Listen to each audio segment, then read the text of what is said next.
Former world champion Jeff Horn has announced he'll be hanging up his boxing gloves almost 3 years since his last fight.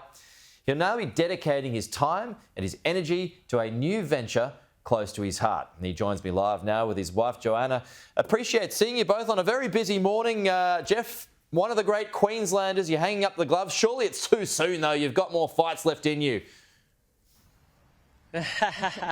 Not too easy. No, I think I've got one more fight, and that's the fight against bullying, as I was saying before. I think I'm a little bit too old. I said I would retire at 35, and I've done that now. Well, there is an interesting clash of ideas here, isn't there, Jeff? I mean, your job was to basically bully someone in the ring. Now you're taking that outside the ring. So how are you going to do it?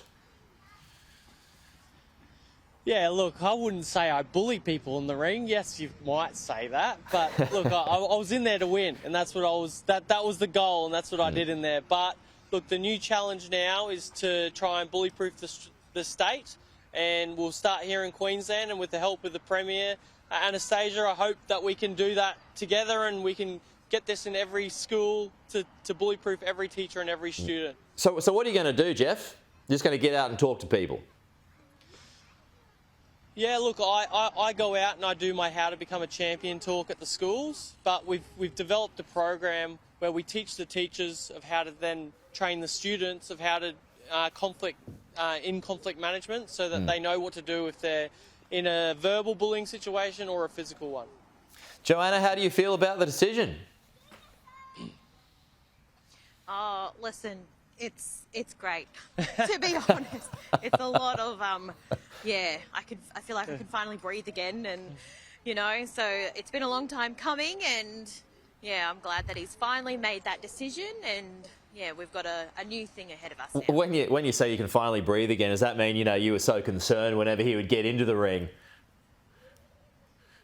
Oh, 100%. It was, even just the training beforehand was so full on, and the sparring as well, like everything about it. It was just it was scary. And then once he was in that ring, you never know what could happen. They train and train, but still there's always that one punch that could go wrong. Yeah, well, even in training, in preparation for a fight, that's where I got punched in the throat and fractured it. So that's one of my worst injuries in the sport, and that was in training. Yeah. So why make the call then to go against bullies now, Jeff? I mean, did you have experience of this nature when you were a youngster at all? Yeah, look, I had some bad thoughts when I was early in high school. Grade 8 to grade 10 weren't the best years of my life, that's for sure.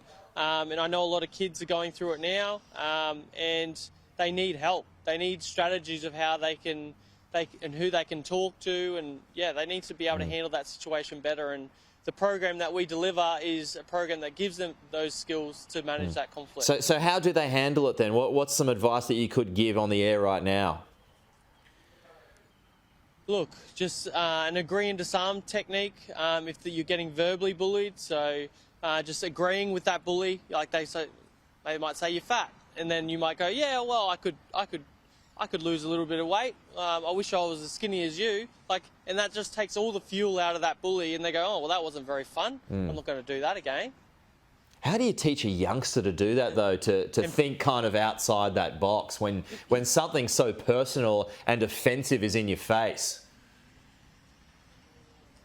Look, it's training them. That's why we get in front of the kids, and we need the teachers to train the kids of how to manage the situation, so they can repetitively go over it with role plays, and then when that happens to them in real life, they can definitely use that role playing that they're used to in that situation. Joanna, back to you. I mean, you've got 3 daughters. You must be proud of this decision. Yeah, definitely. I think once you start having kids, well, for us anyway, I think it kind of probably hit home to Jeffrey a bit more when he would go into the ring to fight, and and I think it was just more like, okay, now it's time to be with family and do his next fight with the bullying. So Yeah.